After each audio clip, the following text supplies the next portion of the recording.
आज बीजक कथा के इस क्रम में हम सभी चर्चा करेंगे 19वीं रमैनी पर। अनहद अनुभव की करी आशा, ई विपरीत देखहु तमाशा।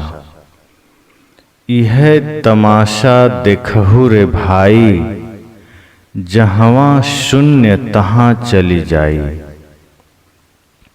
शून्य ही बंछे शून्य ही गयऊ, हाथा छोड़ी बेहाथा भयऊ।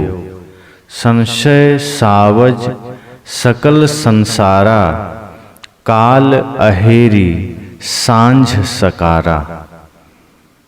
सुमिरन करहु राम का, काल गहे हैं केश। ना जानो कब मारी हैं, क्या घर क्या परदेश। साहिब कहते हैं अनहद अनुभव की करी आशा, कि लोग अनाहत नाद के अनुभव से कल्याण की आशा करते हैं। यह उल्टा तमाशा तो देखो। ऐसा माना जाता है कि जो अनहद नाद है, अनाहत नाद, उसे अगर सुना जाए तो मोक्ष मिल जाएगा, मुक्ति मिल जाएगी। वो ब्रह्म ध्वनि है, परमात्मा की ध्वनि। साहब कहते हैं कि बहुत से लोग ऐसी आशा करते हैं, ऐसी कल्पना करते हैं कि यदि हम अनहद नाद को सुन लिए तो हमारा बेड़ा पार हो गया। पर साहब कहते हैं यह उल्टा तमाशा है। अनहद नाद है क्या? क्या वो सच में ब्रह्म ध्वनि है? क्या वह परमात्मा की आवाज है? और परमात्मा की आवाज हम अपने भीतर कैसे सुन ले रहे हैं? अपने ही भीतर हम उसे कैसे सुन पा रहे हैं? साहब कहते हैं ये उल्टा तमाशा है, ये कोई अनहद नाद नहीं है। हालांकि अनाहत नाद का अर्थ साहब ने किया है आहत, अर्थात जो चोट खाया हुआ हो। अनाहत मतलब जो बिना चोट के, जिसमें बिना चोट दिए ही ध्वनि उठ जाए, जिसमें बिना धक्का मारे ही ध्वनि आ जाए, अनाहत नाद है। बिना किसी प्रक्रिया, बिना किसी प्रयत्न के, बिना किसी चोट के, बिना किसी प्रहार के जो ध्वनि प्रवाहित हो रही है उसे अनाहत कहते हैं। अब योगी लोग ऐसा मानते हैं कि जब हम अपने दोनों कानों को बंद करते हैं, उसके बाद जो ध्वनि सुनाई देती है, गनगनाहट की ध्वनि, वही अनाहत नाद है। साहब कहते हैं ये अनाहत नाद नहीं है, यह हमारे शरीर में जो रक्त दौड़ रहे हैं नसों में, ये उसकी ध्वनि है। ठीक उसी तरह जैसे विद्युत के खंभों में आप सब कान लगाकर सुनेंगे, और जिस वक्त विद्युत प्रवाहित हो रही है, बिजली प्रवाहित हो रही है, तो आपको वहां भी ठीक वैसी ही ध्वनि सुनाई देगी। विद्युत दिखाई तो नहीं देते, लेकिन वो शक्ति से प्रवाहित हो रही है तो उसकी एक अलग ध्वनि सुनाई देती है। इसी तरह शरीर में जो रक्त प्रवाहित हो रहे हैं, रक्त की धारा बह रही है, उसकी ध्वनि कान बंद करने पर खुद को ही सुनाई देती है, और ये बिना चोट के ध्वनि है, तो इसे अनाहत कहते हैं। अनाहत नाद, इसी को योगियों ने कहा कि यही ब्रह्म ध्वनि है। जैसा कि आपने पहले भी सुना है कि तमाम तरह की कल्पनाएं शरीर में योगी लोग किया करते हैं। दोनों भवों के बीच में त्रिकुटी माना और इसी को ब्रह्मांड मान लिया। शरीर ही ब्रह्मांड है, ऐसी कल्पना हो गई कि सारा ब्रह्मांड इस त्रिकुटी में निवास कर रहा है और इस त्रिकुटी संगम में ही परमात्मा का निवास। तो ऐसी ऐसी तमाम कल्पनाएं समय समय से हुआ करती है। साहब कहते ये कल्पना, ऐसी कल्पना मात्र कल्पना है, ये इसका यथार्थ से कोई लेना देना नहीं। अनाहत ध्वनि ब्रह्म की ध्वनि नहीं है, परमात्मा की ध्वनि नहीं है, इससे सुनने से कोई मोक्ष नहीं मिलेगा। हाँ, इतना हो सकता है कि इस ध्वनि को बार बार सुनते सुनते मन एकाग्र हो सकता है। हमारे मन की एकाग्रता में यह ध्वनि सहायक है। हम बाहर संसार की ध्वनि सुन रहे हैं, हम बाहर संसार की आवाज को सुन रहे हैं, यहां वहां दुनियादारी में मन लगा है, वहां से हटाना है मन, तो हम इस ध्वनि का सहारा ले सकते हैं। यह हमारे एकाग्रता में सहायक बन सकता है। तो यह जो नाद है, जिसे कि ध्यान की प्रक्रिया में नाद योग भी कहते हैं, इस नाद योग का अर्थ इतना ही हो सकता है, इतना ही होना चाहिए कि हम आंखें बंद करके, कानों को बंद करके इस ध्वनि को श्रवण करते हुए मन को एकाग्र कर सके। साहब कहते हैं कि लेकिन संसार में बड़ा उल्टा चल रहा है। इस अनहद ध्वनि को सुनकर के, इस अनाहत ध्वनि को सुनकर के लोग सोच रहे हैं कि हम ब्रह्म ध्वनि को सुन लिए, हमने परमात्मा को ही सुन लिया और इस प्रकार से हमें मुक्ति मिल जाएगी, मोक्ष मिल जाएगा। तो साहब कहते हैं यह विपरीत तमाशा है, यह उल्टा तमाशा है, यह कोई सीधी बात नहीं है, यह तमाशा। पहली बात तो यह तमाशा है, साहब ने इसे तमाशा कहा। जैसे कहीं कोई खेल हो रही हो, कहीं कोई बाजे गाजे बज रहे हो, मेला में आप जब जाते हैं तमाम तरह के दृश्य दिखाई देते हैं, लोग कहते हैं अरे तमाशा है, ये तमाशा देखने आए हैं। तमाशा का मतलब ही है जो यथार्थ में नहीं है, बस वो किया जा रहा है मनोरंजन के लिए, वो मजे लेने के लिए काम चल रहे हैं, तमाशा है। यथार्थ से उसका कोई लेना देना नहीं है। साहब ने पहले ही कहा यह तमाशा है, और तमाशा में भी यह उल्टा तमाशा है, सीधा नहीं। सीधा हो तो थोड़ा मनोरंजन भी किया जाए, सीधा तमाशा हो तो थोड़े मजे भी लिए जाएं। साहब कहते हैं बिल्कुल उल्टा तमाशा है। एक तो ये तमाशा है पहले ही गलत, जिसे तुम अनाहत नाद कहते हो, साहब उसे तमाशा कह रहे हैं। वे कहते हैं कि ये तमाशा को देखो बिल्कुल उल्टा है।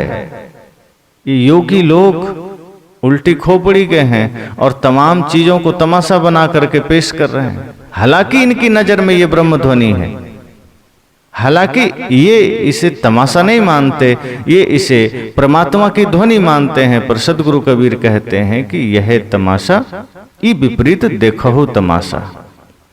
इस विपरीत, इस उल्टी तमाशे को देखो।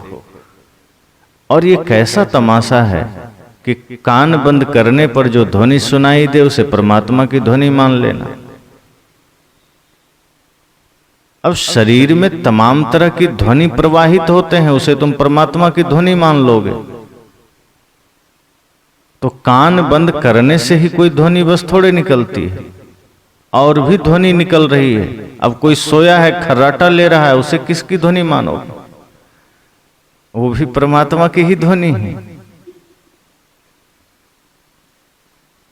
किसी को नींद में ही चलने की बीमारी है, कुछ बड़बड़ाने की बीमारी है, तो प्रार्थना की ध्वनि मान लो उसे। साहब कहते हैं ये तमाशा है, और उसमें भी उल्टा तमाशा। कान बंद करो, नाक बंद करो। अब नाक किसी का बंद कर दो तो तमाम तरह की ध्वनि धीरे धीरे भीतर से निकलने लगेगी। वो आदमी बिलबिला उठेगा, तिलमिला उठेगा। तो ऐसी नासमझी को साहब कहते हैं यह तमाशा है। शरीर प्रकृति की रचना है, इसमें अपने सिस्टम हैं, अपने तरीके हैं। यह शरीर वस्तुतः हमें साधना के लिए मिला है, कल्याण के लिए मिला है, ये तमाशा के लिए नहीं मिला है। हम इसमें भी तमाशा खोज लेते हैं। साहब कहते हैं ये कानों को बंद करो, जो ध्वनि सुनाई दे मन को एकाग्र करो। आंख बंद करते हो तमाम तरह के दृश्य दिखाई देते हैं। आंख बंद करने पर जो दृश्य दिखाई देते हैं लोग उसे ब्रह्म प्रकाश मान लेते हैं। साहब कहते हैं ये सारे विकार हैं, ये सब जड़ हैं, और ये विकार, ये जड़ तुम्हारे कल्याण का लक्ष्य नहीं हो सकता। हाँ, इतना हो सकता है कि तुम्हारे कल्याण मार्ग में इसे तुम अपना सहायक बना सकते हो। जैसे मन, सारी समस्याओं का कारण हमारा मन है, सारी नासमझी का कारण हमारा मन है, सारी मूढ़ताओं का जन्म ही मन के द्वारा होता है। लेकिन सद्गुरु कहते हैं कि कबीर मन तो एक है, भावे तहां लगाओ, भावे गुरु की भक्ति करो, भावे विषय कमाओ। कि मन तो एक ही है,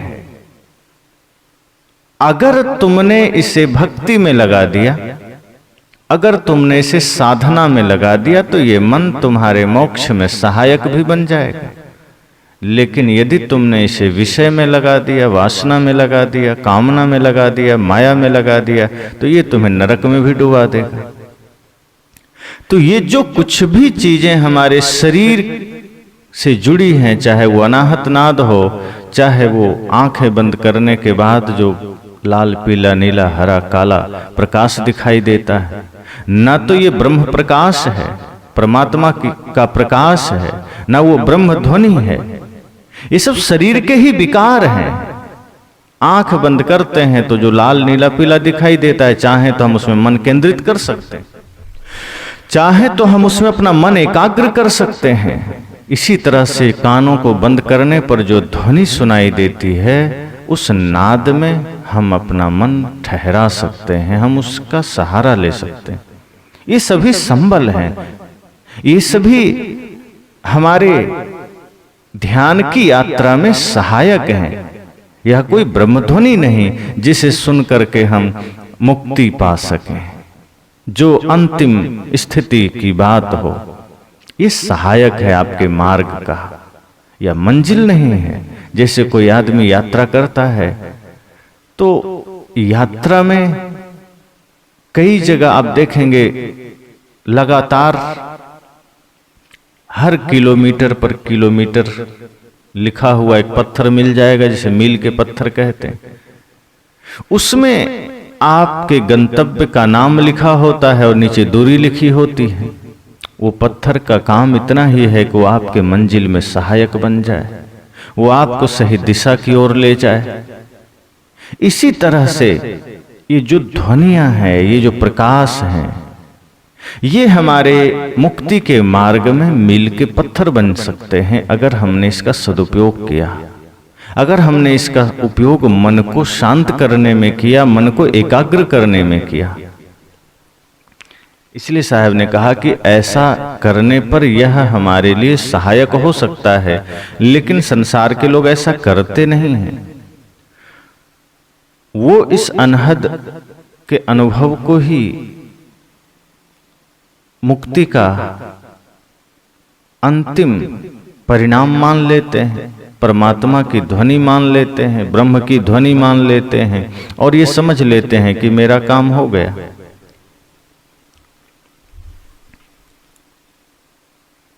अब कान के छिद्रों को बंद कर जो ध्वनि हम सुने, वो इतना ही है कि हमारे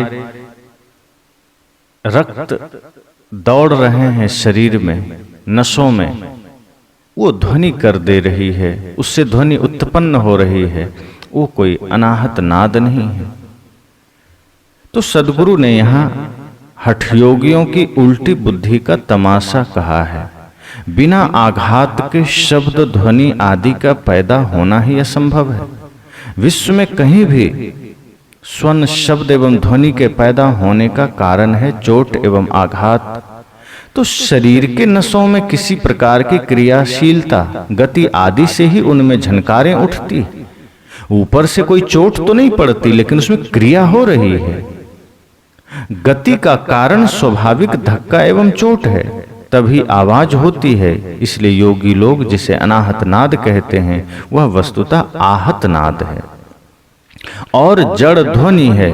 उसको कुछ समय के लिए आलंबन मानकर उसमें मन रोका जा सकता है, अर्थात उसे मन रोकने का साधन बनाया जा सकता है, परंतु वह साधक का लक्ष्य एवं प्राप्तव्य नहीं हो सकता। शब्द से शब्द का श्रोता बड़ा होता है। हम जिस शब्द को सुनते हैं उस शब्द बड़ा नहीं है, सुनने वाला बड़ा है। दृश्य से दृष्टा बड़ा होता है। जो कुछ भी हम देखते हैं वह बड़ा नहीं है, देखने वाला बड़ा होता है। जिन चीजों को हम अनुभव करते हैं वो चीजें बड़ी नहीं है, अनुभव करने वाला बड़ा है। इसलिए साहब कहते हैं जिस ध्वनि को हम सुनते हैं वह हमसे बड़ी थोड़े हो जाएगी, वो परमात्मा की ध्वनि नहीं हो जाएगी। सदैव श्रोता बड़ा होगा, सुनने वाला बड़ा होगा, शब्द बड़ा नहीं होगा। हाँ, सुनाने वाला बड़ा हो सकता है, सुनने वाला बड़ा हो सकता है, शब्द बड़ा नहीं होगा। इसलिए साहब ने कहा, मैं तो ही पूछूं पंडिता, शब्द बड़ा की जीव। इसी बात को पुष्ट करने के लिए साहब ने कहा, वस्तुतः शब्द से उसका श्रोता जीव बड़ा है। अनेक मतों द्वारा अनाहत नाद, शब्द, सार शब्द आदि कहकर जिसे व्यक्त करने की चेष्टा की जाती है वह श्राव्य एवं जड़ ध्वनि है। इससे ऊपर उठकर अपने चेतन स्वरूप में स्थित होना साधक का परम लक्ष्य है। स्वाभाविक है, बहुत से मतपंथ में, बहुत से संप्रदायों में अनाहत नाद, शब्द, सार शब्द आदि कहकर बहुत से चीजों को व्यक्त किया जाता है। कबीर पंथ में ही बहुत से लोग हैं जो सार शब्द की बात करते हैं, जो मूल ज्ञान की बात करते हैं। यद्यपि उनके पास साधारण ज्ञान भी नहीं होता, लेकिन वो मूल ज्ञान लिए बैठे होते हैं। आदमी जैसे संसार में कोई काम होता है तो उसका टेंडर होता है। सड़कें बननी हो, पुल बनना हो तो सरकार उसका टेंडर निकालती है, फिर एक कंपनी उसका पूरा टेंडर ले लेती है, ठेका ले लेती है। ऐसे ही विभिन्न संप्रदायों के कुछ धर्मगुरु ऐसा मालूम होता है जैसे मुक्ति का, ज्ञान का, सार शब्द का टेंडर ले लिया कि अब उसी के पास ये अधिकार है, उसी के पास ये जिम्मेदारी है, दायित्व है, कॉपीराइट है। अब वो चाहे तो ही मूल ज्ञान आपको मिल सकता है, वो चाहे तो ही सार शब्द आपको मिल सकता है, और वो चाहे तो ही मुक्ति का टिकट आपको मिल सकता है। दूसरे किसी के पास चले गए तो ना मूल ज्ञान मिलेगा, ना सार शब्द मिलेगा, ना मुक्ति मिलेगी। तो ऐसे ऐसे लोग भी अपना दुकान लेकर बैठे हैं और तमाम तरह के टिकट बांटते हैं कि मेरे पास मूल ज्ञान है, मेरे पास सार शब्द है। कुछ लोग कहते हैं सदगुरु कबीर का भी कुछ मूल ज्ञान है जो किसी व्यक्ति विशेष के पास है। कुछ संप्रदाय के लोग बोलते हैं कि मेरे पास ही कबीर साहब ने मूल ज्ञान दिया है, मेरे पास आओ तो ही मिलेगा। जबकि सदगुरु कबीर का एक एक शब्द मूल ज्ञान है। मूल ज्ञान वही है जो आपको अपने आप से जोड़े। मूल ज्ञान वही है जो संसार से हटा करके स्वयं में ले जाए। मूल ज्ञान वही है जो विषयों से विरक्त कर दे। मूल ज्ञान वही है जो मन को निर्मल कर दे। और सदगुरु कबीर का एक एक शब्द मूल ज्ञान है, सार शब्द है। वह सभी शब्द सार शब्द है जो आपको बंधन से हटा करके मुक्ति की ओर ले जाए। तो तमाम तरह के लोगों ने ऐसे ऐसे शब्दों की बात करके लोगों को उलझाया। नाद श्रवण को ही परम लक्ष्य मानकर उलझे हुए साधक लक्ष्य शून्य हो जाते हैं, अथवा कुछ साधक शून्य को ही अपना लक्ष्य मानकर शून्य में ही लीन होने का उपक्रम करते हैं। यह सब स्वस्वरूप के अज्ञान का फल है और अपने सुनहले अवसर को खोकर धोखा खाना है। यहां साहब कहते हैं कि यह तमाशा देखहु रे भाई, जहां शून्य तहां चली जाई। ये शून्य की अभिलाषा रखने वाले, यह शून्य का तमाशा तो देखो, ये सब शून्य में जा रहे हैं। यह तमाशा देखो रे भाई, जहां शून्य तहां चली जाए। अब ये जो अनाहत की कल्पना है, अनाहत नाद की कल्पना है, साहब कहते हैं ये एक तो उल्टा तमाशा है। अब इस तमाशा को देखो, आदमी इसी तमाशा में पड़ करके शून्य में जा रहे हैं। अब शून्य का यहाँ क्या अर्थ हो सकता है? एक शून्य तो यह है कि सारे मोह माया ममता से विरक्त होकर के शून्य में, समाधि में चले गए। पर यहाँ शून्य का अर्थ समाधि तो बिल्कुल भी नहीं कि ये तमाशा करते करते कोई समाधि में चला जाए। साहब ऐसा तो बिल्कुल भी नहीं कहना चाहते होंगे कि तमाम तरह के नाच नौटंकी तमाशे चल रहे हैं, धर्म के नाम पर अनाहत नाद सुने जा रहे हैं, नृत्य किए जा रहे हैं, मन को चंचलता में लगाए जा रहे हैं, और यह तमाशा किसी को शून्य में ले जाए। तो शून्य का अर्थ यह हो सकता है जो खोखला हो जा रहा है, जो मूल ज्ञान से, मूल सिद्धांत से, आत्म शांति रूपी ज्ञान से जो दूर जा रहा है, शून्य में जा रहा है, कपोल को बिल्कुल कोरा में जा रहा है, खाली में, जहां कुछ भी नहीं है। तो ऐसे लोग शून्य में चले जा रहे हैं। साहब कहते हैं कि यह तमाशा करते करते लोग तमाशा भी बन जा रहे हैं। तमाशा देखने वाले उसी शून्य में खोते चले जा रहे हैं, उसी शून्य में समर्पित होते चले जा रहे हैं, अपने आप से दूर होते चले जा रहे हैं, अपना स्वरूप से भिन्न उनकी यात्रा हो रही है। इसलिए आगे साहब कहते हैं शून्य ही बंछे शून्य ही गयो। ये शून्य की बंछे अर्थात अभिलाषा, वांछा शब्द है। साहब कहते हैं शून्य ही बंछे शून्य ही गयो। अब शून्य की अभिलाषा है, शून्य में जा रहे हैं। जिस चीज की कामना करेंगे धीरे धीरे मन वहां चला जाता है, धीरे धीरे मन वहां पहुंच जाता है। तो शून्य की अभिलाषा है, शून्य की ही इच्छा है, तो मन उसी शून्य में चला जा रहा है और हाथ में आए हुए कल्याणदायी अवसर को खोकर धोखा खा रहे हैं। अब जो मनुष्य जीवन का अवसर मिला, जो मनुष्य जीवन का समय मिला, यह एक बहुत सुनहरा समय है। सोचिए इतने लाख खानियों में मनुष्य जीवन कितना सौभाग्यशाली है, लेकिन हम इसे इतना लापरवाही और बेहोशी में जी रहे हैं कि कदम कदम पर हम पाप किए चले जा रहे हैं, अधर्म किए चले जा रहे हैं।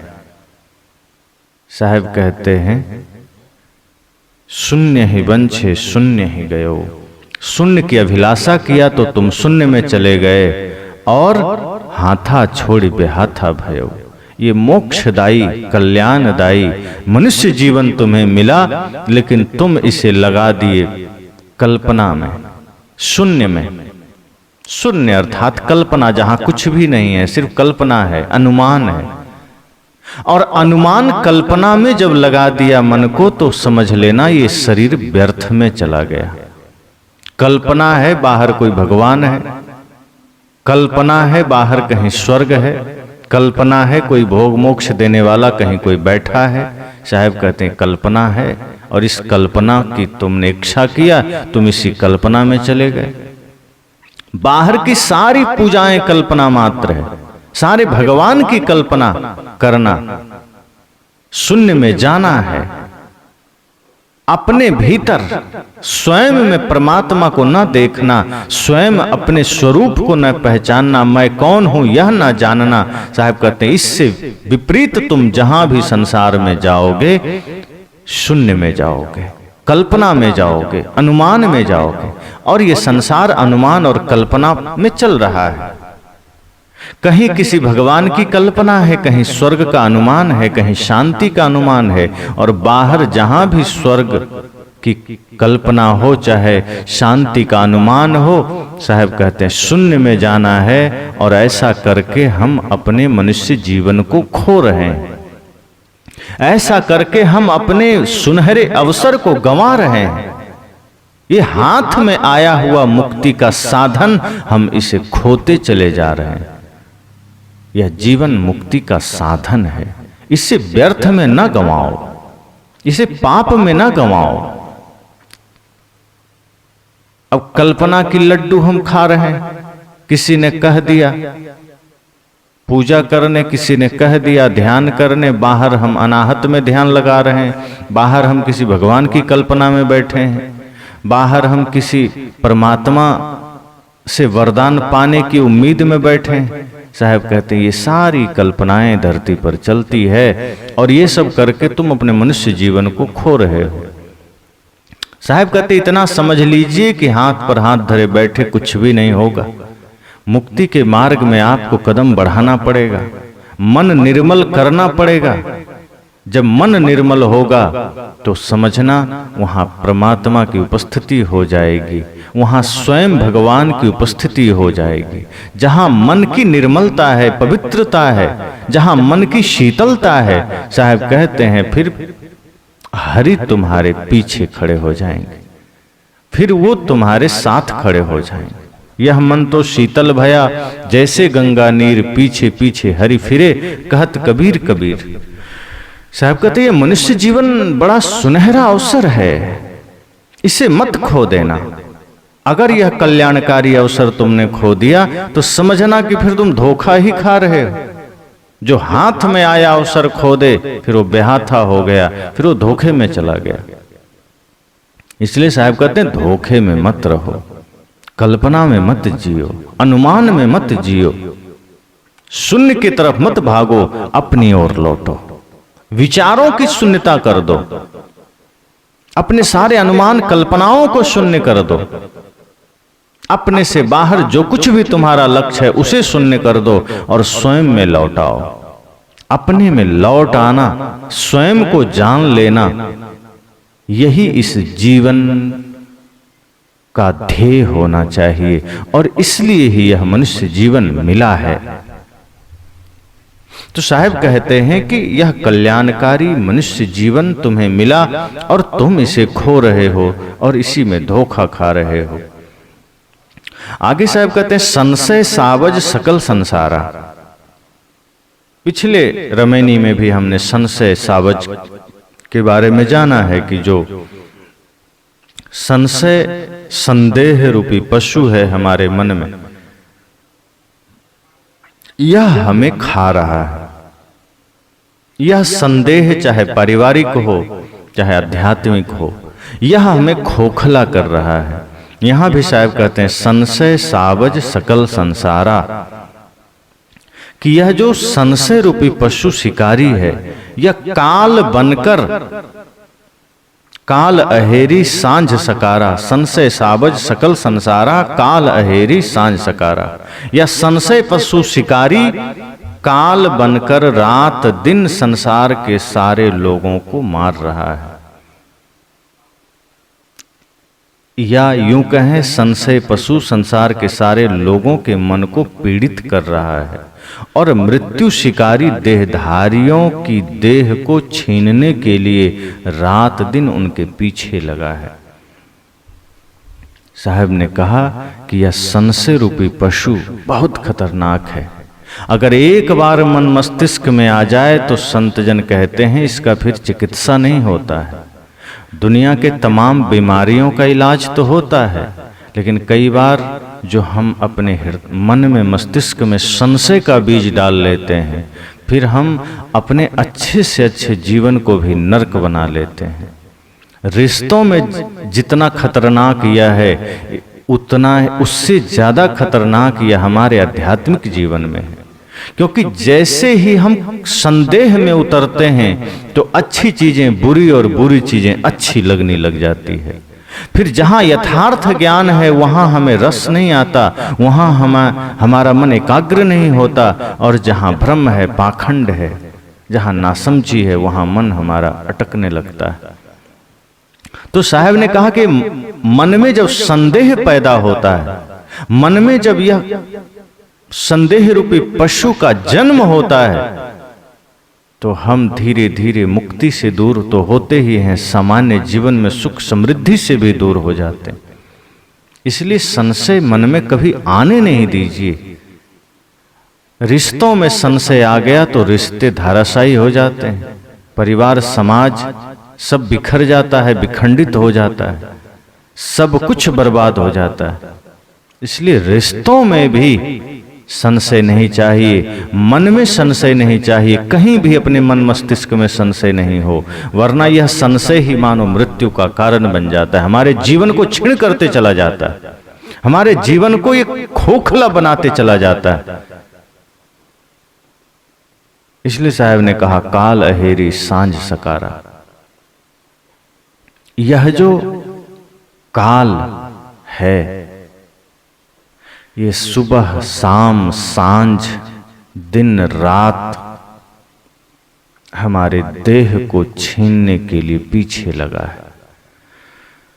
काल हर क्षण हमें छीन रहा है। ऐसा नहीं है कि अचानक मृत्यु होती है।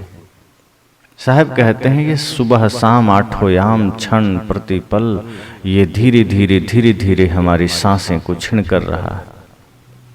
धीरे धीरे यह हमें खोखला कर रहा है। कोई आदमी अचानक नहीं मरता, चाहे वो 5 साल का हो, 10 साल का हो, 20 साल का हो, 50 साल का हो, 100 साल का हो। जब भी मृत्यु आती है तो अचानक नहीं आती है।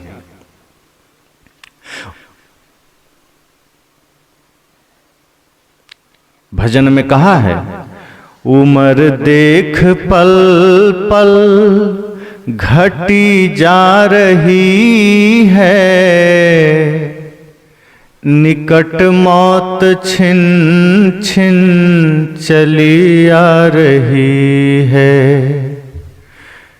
उम्र देख पल पल घटी जा रही है, निकट मौत छिन छिन चली आ रही है।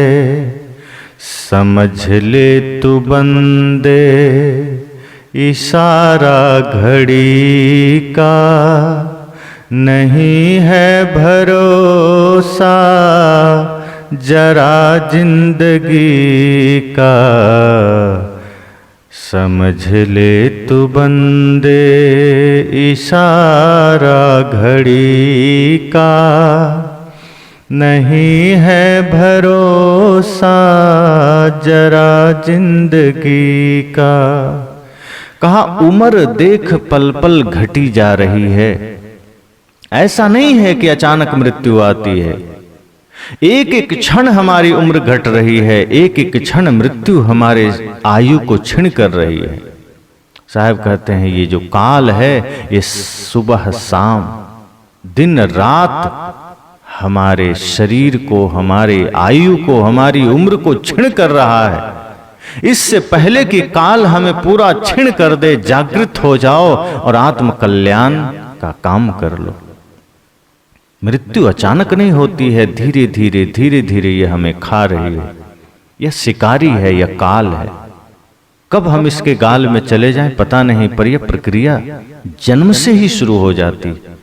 जिस दिन बालक शिशु रूप में मां के गर्भ में आता है, जिस दिन इंसान मां के गर्भ में आता है, समझ लो उसी दिन से उसकी आयु घटनी शुरू हो जाती। उसी दिन से उसको मृत्यु घेरना शुरू कर देता है। एक एक दिन एक एक पल उसका खत्म होने लगता है। इसलिए साहब कहते हैं सुमिरन करो राम का। हे मनुष्य तू अपने अंतरात्मा राम का स्मरण कर, सुमिरन कर। काल गए हैं केस, मृत्यु ने मानो तुम्हारा चोटी पकड़ रखा है, तुम्हारा केस, तुम्हारा बाल पकड़ रखा है। अब घर में हो या प्रदेश में पता नहीं वह कब तुम्हें मार गिराए, कोई जानता थोड़े। लोग आंकड़ा देते हैं, एक्सीडेंट में इतने लोग मरे, सांप के काटने से इतने लोग मरे, जहर खाने से मरे, आत्महत्या से मरे, अन्य बीमारियों से अस्पताल में मरे। लेकिन आंकड़ा अगर निकाला जाए तो सबसे अधिक मृत्यु लोगों के घर में ही होती है, बिस्तर पर होती है। साहब कहते हैं घर हो, बाहर हो, देश हो, प्रदेश हो, कहीं भी हो, काल ने हमारी चोटी को पकड़ रखा है, हम कहीं भाग नहीं सकते। आदमी मृत्यु से भागने की चेष्टा बहुत करता है, सब कुछ सुन लेता है, सब कुछ जान लेता है, सब कुछ बर्दाश्त है, लेकिन मृत्यु की कल्पना से भी घबरा जाता है। साहब कहते हैं सुमिरन करो, समय कम है, राम का सुमिरन करो, अच्छे काम करो, नेक काम करो, कुछ धर्म की कमाई करते चलो, कुछ पुण्य की कमाई करते चलो, पता नहीं ये शरीर दोबारा मिले ना मिले। और फिर इस शरीर का करोगे क्या? जो शरीर राख ही हो जाना है, मिट्टी ही हो जाना है, उसे बचाकर क्या करोगे? अच्छा है कि इसे सेवा में लगाओ, अच्छा है इसे धर्म में लगाओ, कल्याण में लगाओ, किसी दीन दुखी के सहायक बन जाओ। साहब कहते सुमिरन करो राम का सुमिरन करो, आत्मा राम को जानो, मैं कौन हूं ये जानो। और जब अपने आप को जान लोगे तो सब में तुम्हें फिर वही परमात्मा का दर्शन होगा, फिर सबके प्रति तुम्हारी संवेदना जागृत हो जाएगी।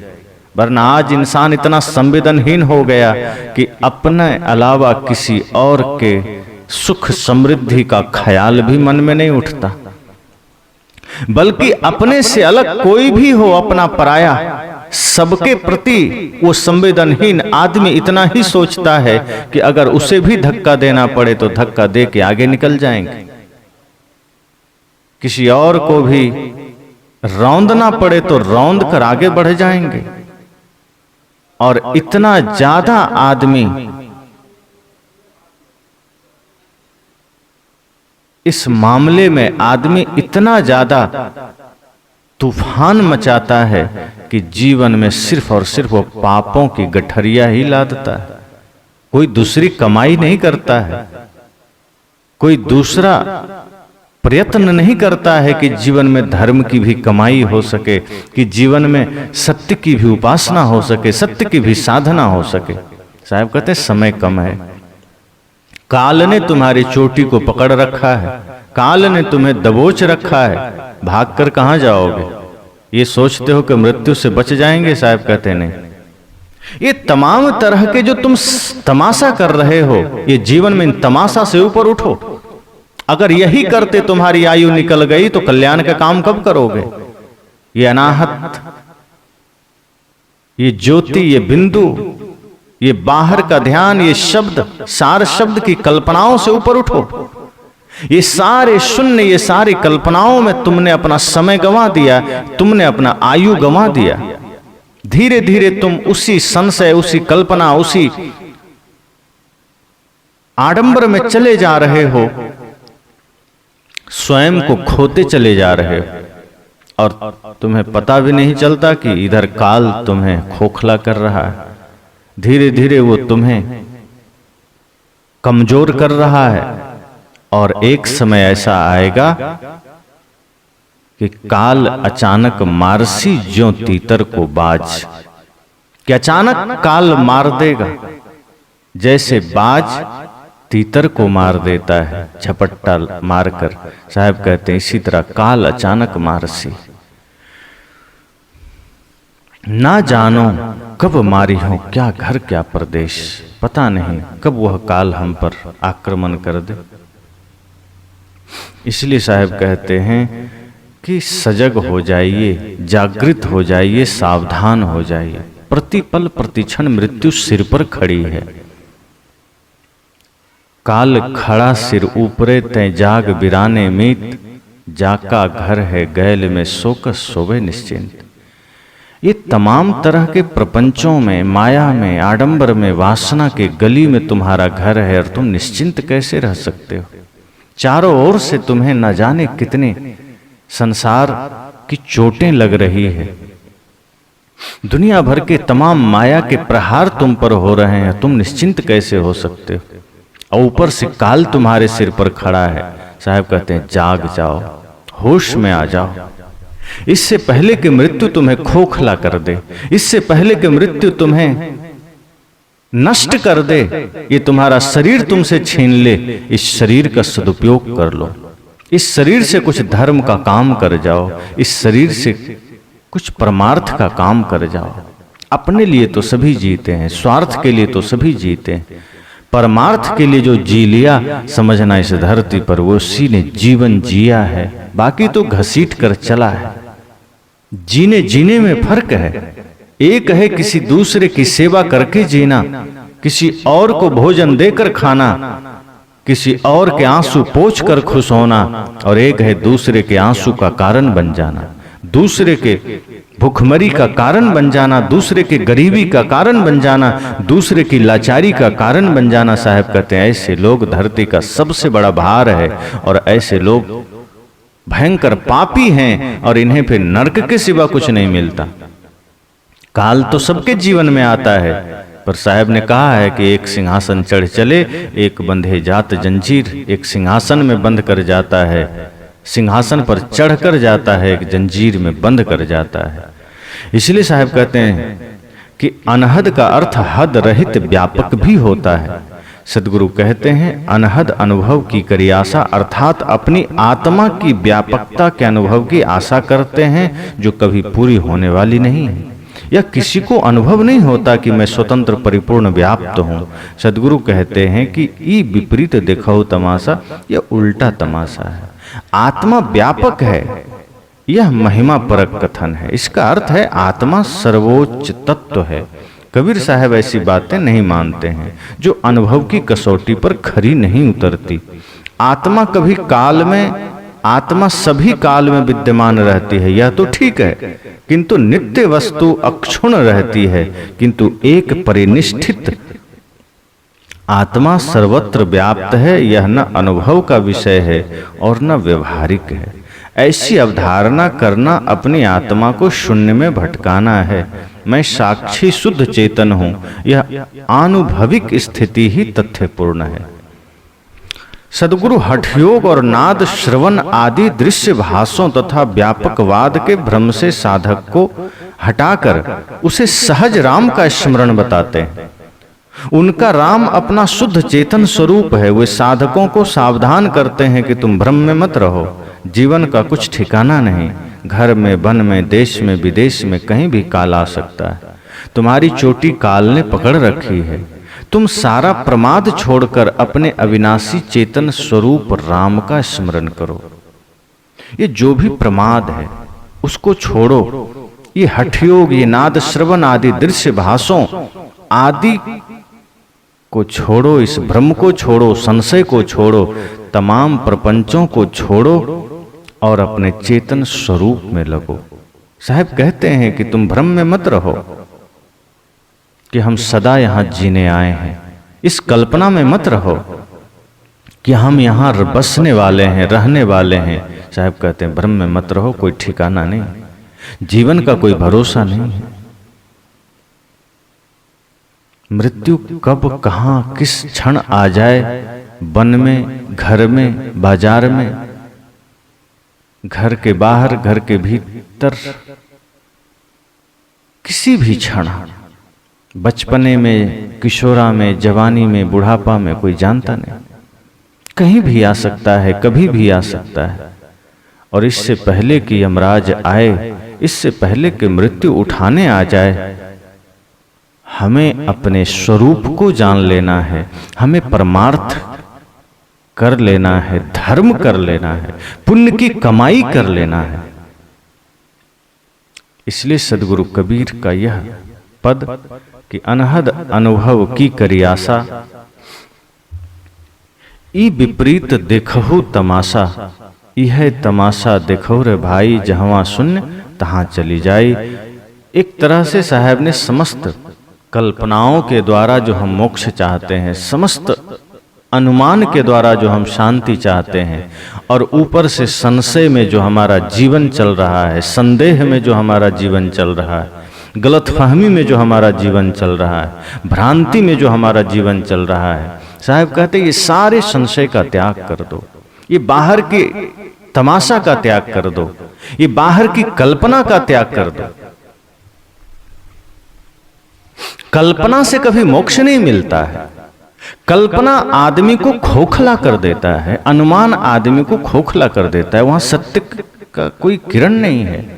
इसलिए इस पद के माध्यम से साहब ने कहा कि अनहद आदि की कल्पना करके तुम जो मोक्ष चाहते हो, ये मोक्ष वैसे नहीं मिलता। मोक्ष मिलता है मोह के क्षय से, मोक्ष मिलता है वासना मुक्ति से, मोक्ष मिलता है पूर्ण निर्मलता से। जब मनसा वाचा कर्मणा हम पूर्ण निर्मल हो जाते हैं तब मोक्ष घटित होता है। इसलिए समस्त कल्पनाओं से ऊपर उठिए, तमाम तरह के अनुमान से ऊपर उठिए, भ्रांति से ऊपर उठिए, संदेह से ऊपर उठिए, क्योंकि जीवन का कोई ठिकाना नहीं। काल ने हमारी चोटी पकड़ रखा है, ऐसा नहीं उसे पकड़ना पड़ेगा। जिस दिन से व्यक्ति गर्भ में आया, काल उसी समय साथ हो जाता है, वहीं से वो चोटी पकड़ लेता है। और एक समय ऐसा आता है जब वो अपने मुख में उसे समा लेता है। इसलिए काल गहे हैं केस, न जाने कब मारी हो क्या घर क्या परदेश। न जाने ये मृत्यु कब आ जाए, न जाने ये जीवन का दीपक कब बुझ जाए, कोई नहीं जानता। इसलिए हम सबको सजग रहना है, सावधान रहना है। इस 19वीं रमैनी से हम सबको यही सीख लेनी है बस।